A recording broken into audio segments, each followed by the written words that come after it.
Good morning, everyone. This is Norbert. Thank you for your time this morning. I will start in a few minutes. We're still waiting for some of your colleagues to log in. Perhaps if you can see and hear me, then I will be happy to begin in a few minutes. Okay, thank you. I have a message that I can be heard. Someone is saying that they cannot see the presentation. Can the others see it? You should see a welcome screen at the moment from Visit USA. Thank you. Thank you. Okay.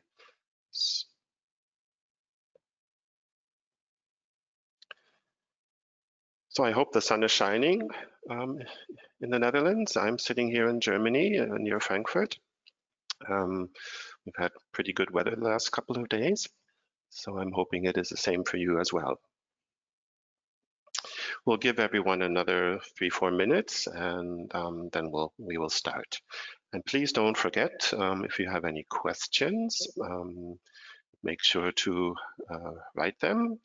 I think we've agreed that we will answer the questions at the end of the presentation, just to make sure that we don't get too short on time.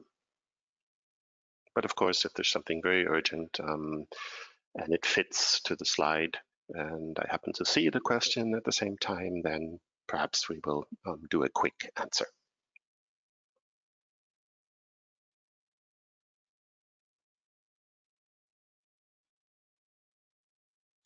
And I'd like to remind everyone again that the presentation, once it has been finished, as it is being recorded, will be available at the Visit USA Netherlands website, and I think also on their YouTube channel. So if you have to leave a little bit early, or you have missed something, or you want to hear something again, please make sure that you go and see it again. And perhaps if there is someone that you know who had wanted to come but was unable to, you can remind them that it should be available later today or at latest by tomorrow.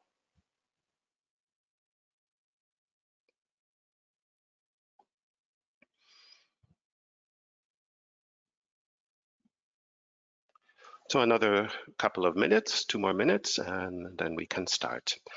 In the meantime, please have a look at your first slide. I have to admit, my Dutch is very poor, so I'm not really sure completely what everything means on the screen, but I'm sure that you can read it quite well.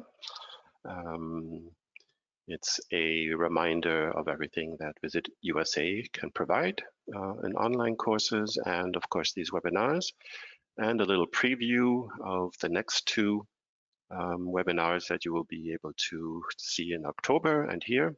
And of course, in case or if you have missed the Florida Keys and Key West presentation or the Denver, Colorado presentation, I'm sure you have the opportunity to see it on the website or at YouTube again.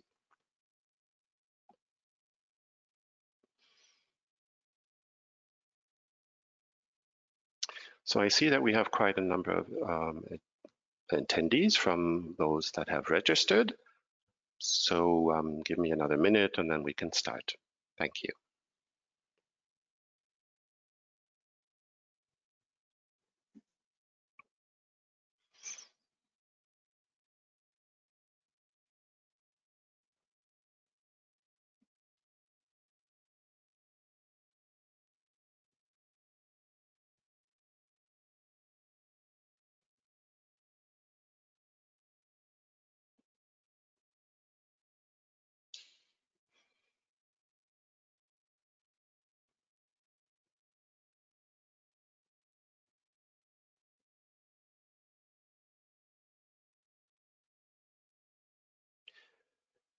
So good morning again, everyone.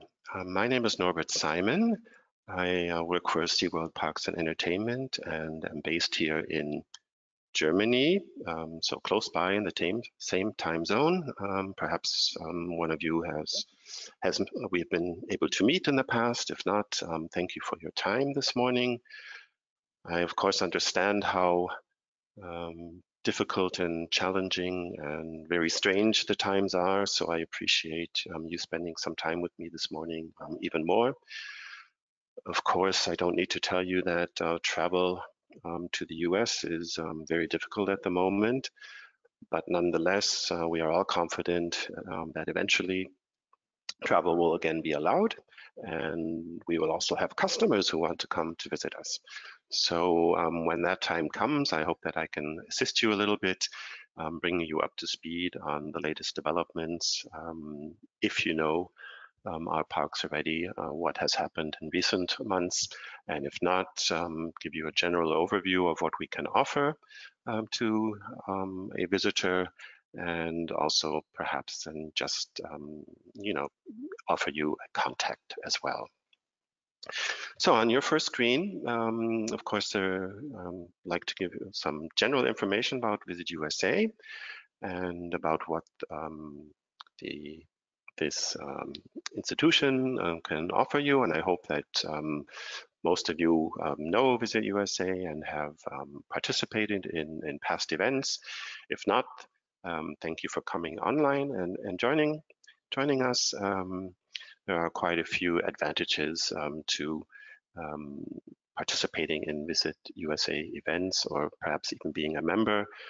And at the end of the presentation, I'll show you a little bit more about what Visit USA can do for you in Holland. So let's get started with my presentation. Oops, there we go. So as I mentioned, SeaWorld Parks and Entertainment is the topic for today. We have 12 parks across the USA, but for our European visitors, of course, most of the parks that will be known are those in Florida, and then of course SeaWorld in San Diego in California. And I want to give you a little overview of those parks today and just what can be expected when you visit there. First and foremost, I would like to begin with our basically what we these days in marketing speak called DNA. What is it that a visitor will experience, and what will he learn perhaps, and why would he want to come to our parks? First and foremost, we are and remain zoological institutions. So at all of our parks, we have a large animal collections, and the SeaWorld parks specifically, of course, are based and showcase various marine mammals that live in and around the ocean. We are not just a zoo in the traditional sense, but we have also, since opening in 1964, been a research institution for marine mammal research. We are a 24/7, 24 hours a day, 7 days a week rescue institution. If there are animals on the coast that are in need of assistance, we are often called and come and bring the animals to SeaWorld, where they are then investigated to see if what kind of sickness they have, or if they are injured. They are rehabilitated. And important to know is that any animal brought to us from the ocean or from any other areas for rescue and rehabilitation at our park will always be released back into the wild if the relevant authorities approve that they are able to survive again without any assistance. So we've been doing this for quite some time, and over the more than 50 years that we've had our rescue program, we've been able, thankfully, to save over 37,000 animals and re-release them back into the ocean. Of course, we would prefer not to have to rescue animals, but as long as there are sick animals and injured animals, we will continue to do this as well. So anyone visiting our park, of course, is not just coming for a good time. They are also, whether they know it or not, assisting us in providing these types of services free of charge to the animals. As many of you don't need to be reminded, this year has brought closures to many tourism facilities, hotels, airlines, and whatnot. We were closed for about 3 months. Thankfully, we were able to reopen our parks in June, on June 11th for our Florida parks. And since then, we have been operating again for a good 3 months now, at reduced capacity, unfortunately, of course. But I would just like to stress at this point that there have been no COVID-19 or coronavirus infections that have been traced back to our theme parks in Florida, and in fact to none of the other theme parks that have reopened in Florida. So we think our new protocols and procedures are fairly well accepted and seem to be very effective. Of course, we aren't seeing European visitors yet, but we do hope that that will change in the next weeks and months again. So what will have changed at the park? Of course, many of the things that are now being implemented within our theme parks, you will know and experience in everyday life in your own community and country. All guests coming to our parks will have to first go through a temperature screening.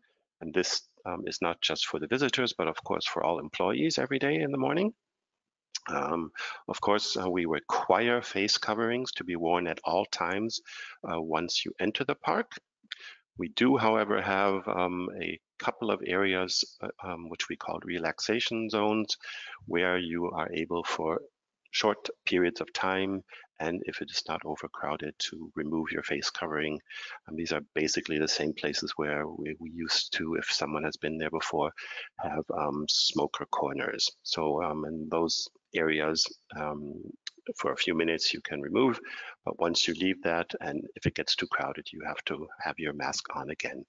Of course, the most important thing beyond that is cleaning, sanitation, and first and foremost, physical distancing. So throughout the park, you will be able to see signages and lines on the line, as you will have experienced in many other places, and encourage the physical distancing. And our employees are, of course, being asked to make sure that our guests do this. And we've had fairly good experience with this. Of course, wearing a mask in the US at times was a little difficult, but this has improved greatly. And as private property, we are able to make sure that only if you wear a mask, you are allowed to come into SeaWorld, to Busch Gardens, or our other parks. Wherever possible, and that's fairly easy to implement, we have a single direction guest flow, so basically one way in and one way out system. And of course, in all the gift shops and restaurants, which are now no longer buffet restaurants, but sit-down seating restaurants, we encourage you also to pay without cash, contactless.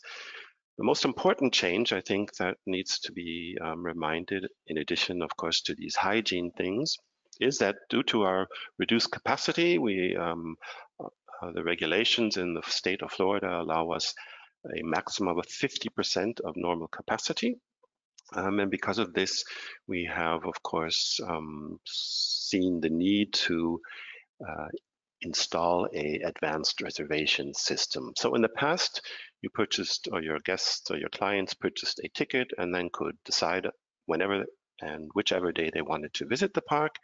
This, unfortunately, is no longer possible, at least as long as we are still restricted with our capacity. We now ask every guest to go online to SeaWorld.com/Orlando or /San Diego, depending on which park they want to visit, and then also basically book or reserve a day of their visit. So how does that work? Basically like this. At any of our home pages, you will immediately see the link to reservations in the middle, and a potential or a future guest goes to reserve now, comes to a second page where there are different types of admission products that are listed. All of our let's say 99.9% of our Dutch or European visitors will have purchased either from us directly or one of our reselling partners in Holland that also sell our tickets, a ticket and not a pass, a yearly pass or a fun card, which is also meant more for the locals. So please ask or advise your clients and your guests that what they need to do is go to ticket holder reservation. If they then add in the number of people there and the date they want to visit, they can then create a reservation. And on the next page, they have to put in the names of the various guests that are visiting and at least one email. And each ticket will also contain a barcode. So that's just a string of numbers under the barcode that you are familiar with. Type that in and then complete the reservation and you will get an email confirmation. You then proceed to the park on the day of your reservation with perhaps a copy of that email and bring your ticket with you. This is not a ticket scanning system, so you bring the reservation confirmation plus the ticket that you have for that day and then proceed to the park. You can, of course, cancel and change reservation dates, but the closer you get to the day, of course, the less capacity might be available. On the weekends, we have a fairly good capacity, but if people are uncertain on what day they want to visit, if they choose a weekday, especially now in fall, the reservation maybe a couple of days ahead of time should be okay. So I think there was a question to that at the moment. Okay, Olive, about the park opening, I can answer that maybe quickly as we're on that subject. Yes, all 5 of our theme parks in Florida are open. That's SeaWorld Orlando, Aquatica Orlando, Discovery Cove, Busch Gardens, and Adventure Island. And San Diego is partially open, and I'll get to what that actually means at the end. And as I was mentioning, the visitation on the weekend is quite good. Under the week, there's more than enough capacity that you don't have to reserve many days in advance, but please, you have to at least reserve the day beforehand. So, in case you don't actually know where our parks are located, of course, first and foremost, we're talking about Florida here. And our parks are, or 3 of our parks are in Orlando. This is a little map that Visit Orlando creates or has created a few weeks ago. It looks quite confusing actually if you haven't seen it at the first time or have never been to Orlando, but out in the east, about a half an hour away from the downtown area or from the tourism area, you have the airport here. And then you have a road called International Drive, along which many of the smaller theme parks and some of the larger ones are located, many hotels and restaurants. At the top end of International Drive, you will have the 3 theme parks of Universal Orlando Resort. And in the middle, near the convention area, are our 3 parks, SeaWorld Orlando, Aquatica Orlando, and Discovery Cove. And the entire Disney area is off to the west in an area actually officially called Lake Buena Vista. Distance and time-wise from Universal down to SeaWorld, if you are driving with a rental car, depending on traffic, maybe 15 minutes, 20 minutes.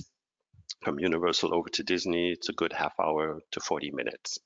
But all 3 of our parks are very close by, and many, if not most of the hotels are also in close vicinity.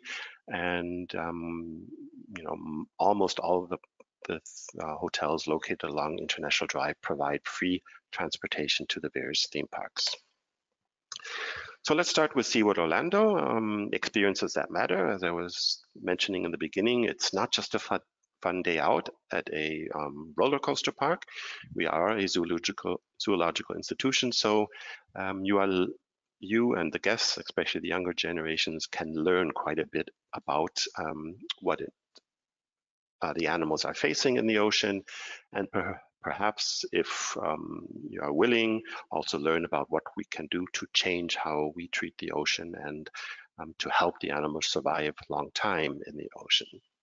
So we have many different animals at our park. As I was mentioning in the beginning, animals that live in and around the ocean, sea lions, we have dolphins, of course, penguins, and the orcas.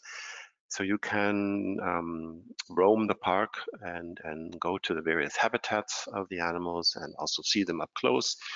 Many times speak to various animal trainers that are there to answer questions, or just enjoy seeing and visiting them. And there are little video clips and, of course, signages at the habitats to tell and explain a little bit about the animals. One of my favorite areas to go is, of course, SeaWorld Antarctica Empire of the Penguin. It seems a little strange to have penguins in the middle of a subtropical state like Florida, but we have them inside, of course. But many years ago, we turned around the visitation, basically. So you can actually go inside the penguin habitat, experience the quite cool temperatures that they live in every day. So it's about 0 to 5 degrees inside there when you go. And, so it's quite amusing to see the people in shorts and t-shirts that go in. They don't spend too much time there. But of course, once you are on the tail end of the habitat, we also have the more traditional viewing possibility where you can stand behind glass walls to look into the penguin area. In addition to the various animal habitats, we have a number of presentations that include animals, that showcase animal behaviors and also teach about why the animals behave the way they do. What's the reasoning behind these behaviors in the ocean, and where you can learn about efforts that we and many other institutions are doing and trying to explain why we have to, save these animals in the wild. The one show or present, well, this one we can still call a show, Sea Lion High. It's more of a comedy show. Sea lions and walruses are going to school, and together with the animal trainers, there's quite a few amusing elements to this show. And it's all of our presentations in this show are about a half an hour, and they not right now, but in normal times, they happen 3 to 4 times every day. And we, of course, are famous or have been famous for our killer whales, the orcas, which continue to live at SeaWorld. 5 to 6 years ago, we did announce that we will no longer breed orcas at our facilities. And we haven't taken any orcas from the wild since early 1970s. So all of the orcas are 98 or 97% of the orcas living at our 3 SeaWorld parks were born at the park, but we've decided that it's no longer really necessary to have them in future at the park, so no more breeding. But since they have spent all their lives at our park, they will remain at SeaWorld until they reach the end of their normal lifespan. So we'll have an opportunity to showcase them for maybe the next 20, 30, perhaps even 40 years, depending on how long each individual killer whale will still be at the park. About 20 years ago, we decided at the SeaWorld Park specifically that we wanted to add animal-inspired roller coasters and attractions to the park to make sure that we are also reaching the teenager and young adults, to make sure that they have reasons to come into the park and enjoy and see the animals. And, with roller coasters that are inspired by the movements of the animals at our park, parents are able to make sure that they can say, oh, there's lots of fun things to do at the park as well. And then we all hope, the parents, I'm assuming as well, that the young adults will also see the animals, learn about them, and appreciate more what we have to do to make sure that they survive in the ocean. One of my favorite roller coasters here in this picture is inspired by various manta rays and rays that we have at the park that you can also see there in a habitat. And then you can get into a roller coaster that is not only floorless, it is what we call a flying inverted roller coaster. That means you sit down in your seat and it is actually pulled up underneath you and you are laying flat while you go through the roller coaster motions. It's quite an exciting thing, and it's quite a different experience than from your normal roller coasters where you sit down in a seat. About 3 years ago, we opened Mako, which is our shark-inspired roller coaster, named after one of the most fastest predators in the ocean, the Mako sharks. It is Orlando's tallest, fastest, and longest roller coaster. It has 9 various drops throughout the trip. A drop means, or zero gravity is when you go over one of these humps in a roller coaster where you are actually pulled a little bit out of your seat, and quite happy that you have a lap bar. There's no loopings to this one, but it's still a quite exciting roller coaster. About a year and a half ago, we added Infinity Falls to SeaWorld Orlando. It's a world-class rowing rapid ride in these vehicles that you can see there, which are free-flowing. Quite a long ride of over 3.5 minutes, actually, and it includes the tallest drop of a river rapid ride at 12 meters in the world. And actually on the other side, you are moved upwards in an elevator while you are seated into this river rapid. So sometimes in Florida, it's quite convenient to be a little cooled down with water. Coming early next year will be our new roller coaster called Icebreaker. We have partnered again with one of the animal rescue institutions that exist in the US with the Alaska Sea Life Center, are showcasing their activities to save animals up north in the Arctic.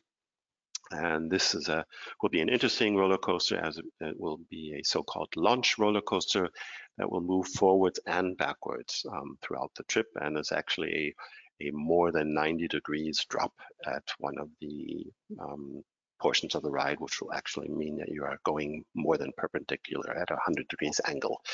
So this will open next spring.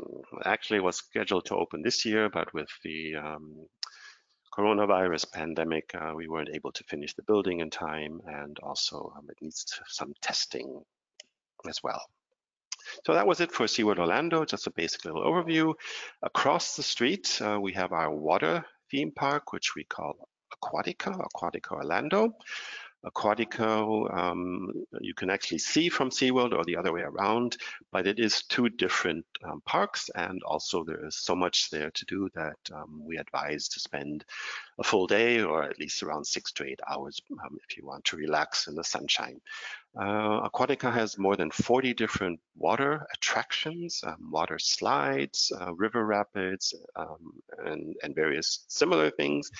Very popular to go if you have spent a couple of days at one of the largest theme parks, at our friends from Universal or at SeaWorld itself, and maybe want to do something that's a little more relaxing, where you can be in the bathing trunks and spend some time under the sun in Florida. As I was saying, over 40 different exciting water slides there. One of them, Tomata Racer, which is a mat ride with 8 different slides where you can all begin at the same time and race your friends down to the bottom. And there's actually also a timer where you can see how long it took you, and if you want to go and try more than once to see if you can improve your speed.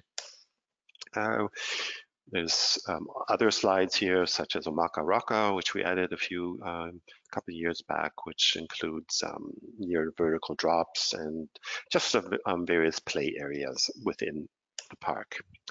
One of my favorite slides at Aquatica Orlando is called Ihu's Breakaway Falls.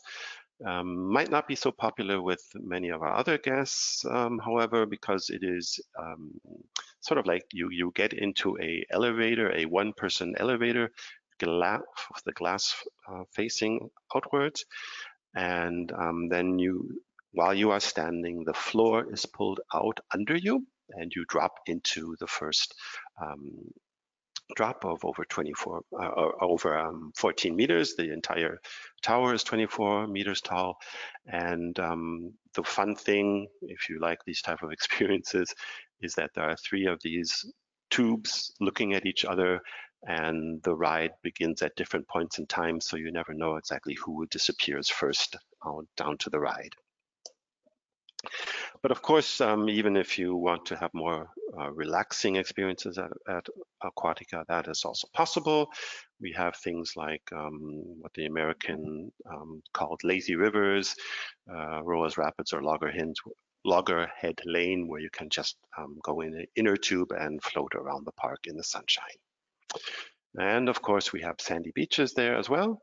And 2 separately operated wave pools, one where the waves are a little larger and one where it's perhaps better to go with smaller children.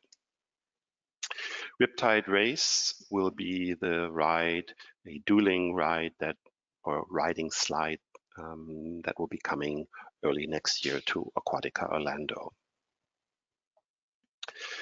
So let's leave Orlando for a bit and travel down I-5 to a city called Tampa Bay. From SeaWorld, it's about a 35 to 40 minute drive. A 60 to 75 minute drive along the highway. And in Tampa is our other major theme park in Florida called Busch Gardens. And it is also a zoological institution, but not with marine animals. This time we are showcasing animals from various parts of the world that live on land, basically. So it's a combination of a zoo you might know from your own visits and a safari park. So all various or many animals, larger mammals that live in the jungle or on safari plains are there. There are gorillas and chimpanzees, and many of the animals are out on what we call the Serengeti Plain, the giraffes, the antelopes, the hippopotamus, and other animals that need more space. And to make it a little easier to see these animals as they are free roaming, we do have various viewing points that you can walk around to, but also a little train, express railway, although calling it express is a bit of a misnomer because it moves fairly slowly across the Serengeti Plain, and then you can see the animals from fairly close up then. One important thing that I'd like to showcase and maybe ask your guests to visit when they go to Busch Gardens in Tampa Bay is our Animal Care Center. As a zoological institution with many different animals, we have a very large veterinarian staff. There are checkups that happen with the animals on a regular basis, or if some of the land animals that around Florida that have been rescued and need to be treated, they are also brought to Busch Gardens, for example. And in the Animal Care Center, behind glass walls, basically, you can see many of these procedures, checkups, and also interact with the animal trainers that are doing the procedure, ask them questions and explain what's happening. And part of the Animal Care Center is also a kitchen where we present various different foods that the animals need throughout the day, and why the nutrition is so very important for not just us, of course, but for all the animals and the different types of nutrition that is needed. So it's a very interactive area where you can learn much about the animals at the park. Busch Gardens, however, is even better known for its collection of roller coasters, for exciting theme rides. We have a collection of 9 different major roller coasters outdoors. So this is the largest collection in the entire state of Florida. One of my favorites here, SheiKra, which is Florida's first drop coaster, and it's a floorless one. It has 2 drops. from fairly high, 61 meters at a great speed of 90 degrees. So strap in and hold on. That's quite an excitement. Cheetah Hunt was added a few years ago, which was inspired by one of the fastest land animals in the world, a cheetah. So this roller coaster is also built for speed. It's a launch coaster with 3 different launches throughout the ride. And because it's supposed to and was inspired by cheetahs and show you how cheetahs run and also change directions quickly, it is very built, except for at the beginning, very close to the ground. So you are not very high, but you are speeding over the safari savanna, basically, also. Last year, we added a multi-launch coaster, similar to the one that we will be adding to SeaWorld next year. And this is called Tigress. And so if you enjoy or want to experience not only being launched forward, but also backwards, and then hanging quite high up in the air with a hardline roll, this is something that you won't want to miss. My favorite is still an older roller coaster, which you are actually seated with your feet free, called Mantu. And although it's already over 10 years old, it's still one of my favorite ones. And then just one final crazy attraction that I want to mention is Falcon's Fury, which is the world's, not the tallest, but it's the USA's tallest freestanding drop tower, but the world's only, as far as I know at the moment, one that is also what we call face down drop tower. So you sit and you have a leisurely ride up the tower to the very top, which is almost 100 meters tall. And before they drop you back down to the ground, the seating position changes. So you're no longer seated with your feet towards the bottom, but as you can see here in this picture, the seats fold inwards and you are actually looking face down. And to make it a little more exciting, they don't really tell you when the drop starts, and it's a little different each time. So there's variation between 0.5 seconds to about 3 seconds before they actually let you go while you are facing downwards. So quite exciting and something that I admit only doing once. And of course, also Busch Gardens in Tampa will be getting a new roller coaster next year. This is very exciting. It's what we call a hybrid roller coaster. It will be North America's tallest hybrid coaster. Hybrid meaning a combination of a wooden roller coaster track with steel rails.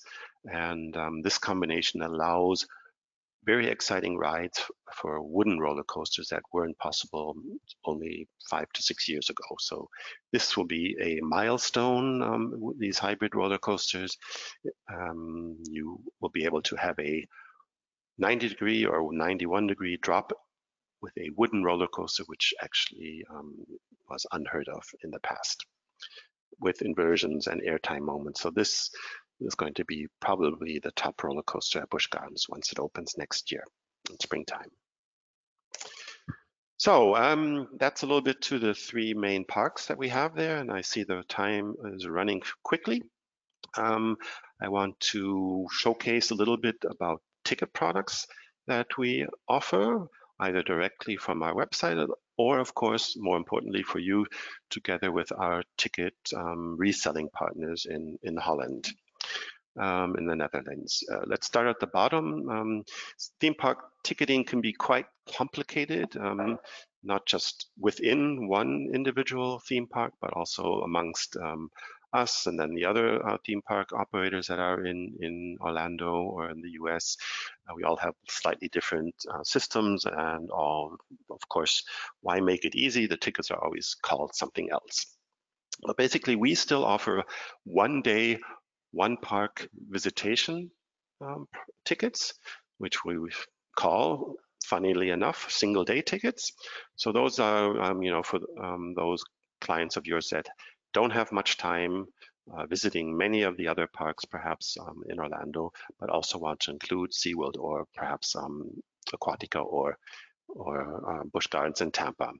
This is, of course, the cheapest ticket that we have, but and the pricing here on the left hand is what we call a pre-purchase price. So this is the price that you will be able to get if you purchase directly from us online, and our ticket reselling partners will get a discount off of this pre-purchase price. This is not the price that you pay if you walk up to the front gate. That would be called the general admission price, and that is much more expensive. For example, in the single day ticket, this is $88, is a discount of 18%. So it is always advisable now with reservation only visitation anyway to pre-purchase a ticket. They are cheaper when pre-purchased than at the front gate. And until we had to implement the reservation system, all of our tickets were open dated and could be used whenever the customer, the visitor, wanted to use them, of course. And once the reservation system goes away and we can operate again at full capacity, this will also then return. But of course, the big value in tickets are the multi-park tickets. We offer a 2-park ticket or a 3-park ticket. And we don't name the theme park because you can use these tickets at any of our 4 major theme parks that we have in Florida. So a 2-park ticket can be used at SeaWorld Orlando, can be used at Busch Gardens, at Aquatica Orlando, or Adventure Island, which is our water park in Tampa. And you don't have to tell us which parks you want to visit. And for example, a 2-park ticket can be used to go to the same park twice. So it's very flexible. And once the reservation requirement disappears, it is also very flexible in the dates. Any multi-park ticket is valid for 14 days after the first date of visit. So if you use your 2-park ticket for a visit on June 1st to SeaWorld, you have 14 more days to use the second visit at any of the other parks or go to SeaWorld again. And of course, the same in 3 parks. And you can see if you look at the pricing that, of course, each visit gets cheaper the bigger the ticket is, so to speak. And then we have the unlimited ticket, which includes all 4 of these parks mentioned for unlimited amount of visits within a 14-day period. So you can go, even if you just use it for 4 visits to each of the parks, this is a $49 ticket basically. And if you were to repeat that within the 14 days, it gets cheaper. And most importantly, this ticket also includes free parking if you are using your rental card to get to the parks as well. So that is also quite a savings.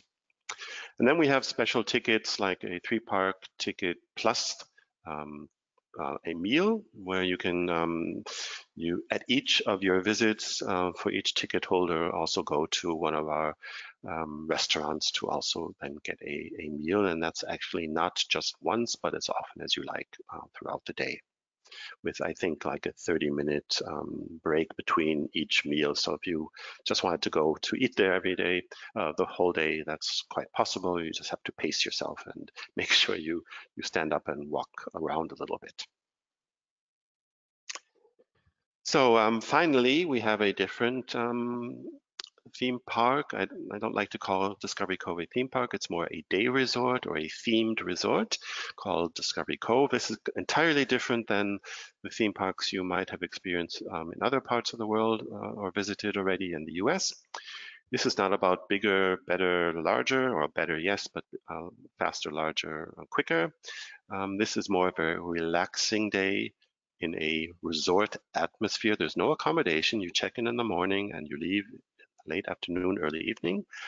But while you are in this resort, everything is provided for you. So there are bathing areas. We include snorkel equipment. All food and drink for the day is included. Free parking. We provide showers. We provide wetsuits. Free of charge lockers to put your things in. And throughout the day, you can also then just experience the park as you like. So what does that also mean, beyond just being in a resort atmosphere, in the lagoon atmosphere, Discovery Cove also includes various animal interactions that each visitor for Discovery Cove can interact with. So there are, in addition to the relaxation areas, there are many different areas where you can interact, get into the water, and not touch, but also get very close to various marine animals. Of course, these are only animals that will not be harmed by these up-close encounters, and also ones that won't harm you as a visitor. Although we do have a little area behind the glass wall where there are some sharks that you can snorkel under and snorkel up to a glass wall to see them from up close as well. So there's a wind-away river where you can float along. This passes through a free-fly aviary with hundreds and thousands of birds that you can also feed. There's an area within Discovery Cove called Freshwater Oasis, where there are some freshwater animals that you can see and interact with, and not just saltwater. Swim through that habitat. The largest area that we have at the park, at Discovery Cove, is called the Grand Reef, where there's a man-built or man-made underwater coral reef with all the various animals that swim within coral reefs in the ocean. And the highlight for many people, and also the main reason for many to book Discovery Cove, especially if they have younger children or young teenagers and young adults, is that there's a half an hour to 45-minute small group dolphin encounter that is included in your visit to Discovery Cove. This is the only part of the day that is scheduled for you, because we have to make sure that only small groups of people are in the water at the same time to interact with the dolphins, and of course that there are never too many humans in the water at the same time with the dolphins. The dolphins do this maybe 4 or 5 times a day, and we have a large collection of dolphins there. And they are free to swim away if you don't, abide by the rules and regulations that are, necessary to make sure that it is a safe encounter for both sides. One thing that I need to remind everyone is that children are only allowed to interact with the dolphins if they are at least 6 years old. Younger than that, there's too much excitement and it's too much of a safety issue, and the water is just too deep. So I know Discovery Cove, there are many questions to that, so perhaps at the end of the presentations I can answer those. Discovery Cove is a reservation-only admission, so you have to pre-book a specific day. We have basically 3 different types of visits to Discovery Cove. We just book Discovery Cove for 1 day, but the normal package also includes free admission to SeaWorld and Aquatica. So you go to Discovery Cove for 1 day and you have 14 days unlimited admissions to the other 2 parks. And then you can also upgrade for about $25 to $30 to also then include Busch Gardens, which we call the ultimate package. And all 3 of these packages can also be purchased or reserved with or without the dolphin interaction. So if you are uncomfortable or your children are too young with going into the water and interacting with the dolphins, you can also get a reservation without the dolphin interactions. So that was it to Florida. Quickly before the time runs out, I wanted to speak to our park, SeaWorld in San Diego. The concept and theming between the SeaWorld parks in Orlando, San Antonio, Texas, and San Diego, California are all very similar. So we have very similar animal collections there, and many, if not all, of the presentations, the shows with the animals are also the same. The major difference is in the number of themed rides or attractions that we have at the various parks. But the animals and the presentations of with the animals are very, very similar. SeaWorld San Diego is actually the first SeaWorld park. It was founded in 1964 by a group of 3 marine mammal scientists. Actually, they weren't even finished yet. They were still in college. And we have been welcoming many millions of guests every year since. We, as in SeaWorld Orlando, have the presentations there, and the orca presentation has become much more naturalistic and also speaks directly to the behaviors of the killer whales in the ocean and how they are endangered by our activities. Of course, also for younger children, many different habitats where you can get very close to the animals and learn quite a bit about them. We have also a few, not quite so many as in Orlando, roller coasters. Electric Eel was added a couple of years ago, which is also a triple launch roller coaster. We have a smaller infinity coaster, which we call Tidal Twister, actually 2 different rows of wagons start at opposite ends, and it's a figure 8, and actually make quite a few rounds, and you're trying to chase the others really, but of course never able to catch up with the other train. And the new roller coaster coming to SeaWorld San Diego next year in spring will be called Emperor and themed around the emperor penguins that live at the South Pole. This will be a floorless coaster and will be the tallest, fastest, and longest dive coaster in the entire state of California once it opens next springtime. So that's actually the end of my presentation for this morning. And I'm hoping you have some questions that we can get to. I'll open the question section in a moment, but perhaps, yes, we'll do that quickly before we get to the last couple of slides. So let's see the questions here. Trying to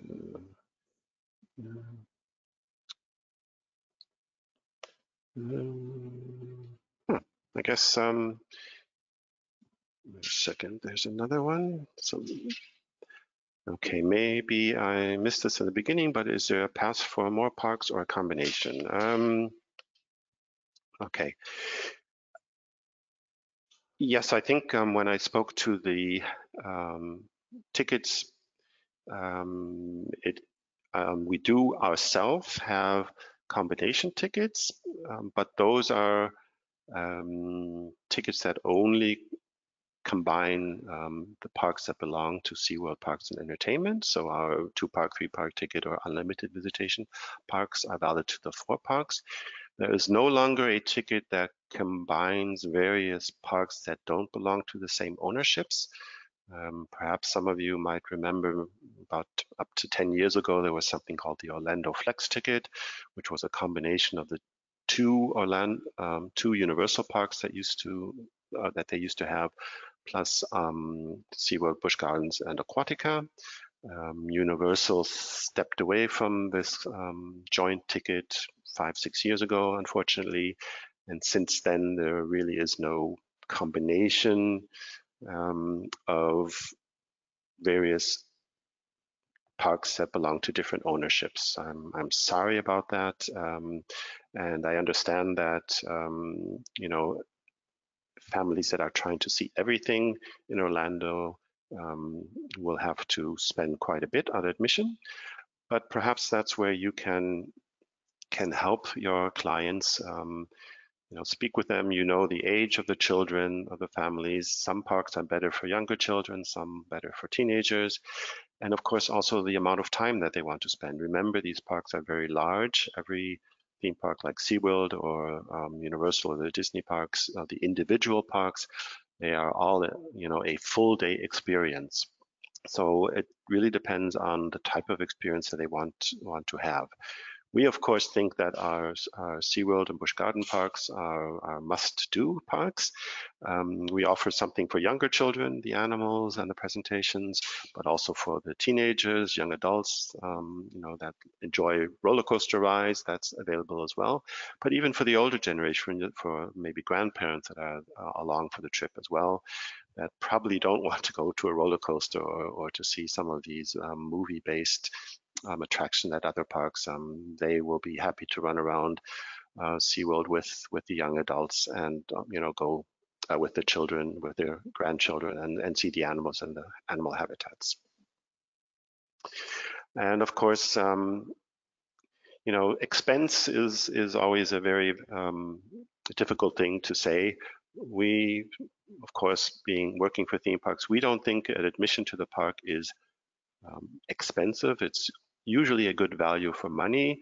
If you perhaps compare what you need to spend for a music concert, an opera, a musical, or to one of the more popular pop bands, where you have an experience of maybe 2 to 3 hours at most, and then compare that to what you pay for an admission to a theme park where you are spending the entire day and have many different types of experiences within the park. So we would say it is a good value for money. And there are ways of, as I showed, of making sure that the tickets are a little less expensive if pre-purchased. So I don't see any further questions at the moment. But please go ahead if you have some. I will then maybe continue and with my contact. Yes, if you want to contact me directly, this is my email where you can reach me all the time. So nsimon together at noblecom, noblekom.de in Germany. So Visit USA, or the United States, of course, is a very large country. It has enormous amount of attractions that can be, seen and visited, many different trips. And I know clients will always expect you to know everything as a travel agent, but it's not always possible, and it certainly isn't possible always to stay up to speed with the new developments in the various areas in the US. And that's where Visit USA can help you.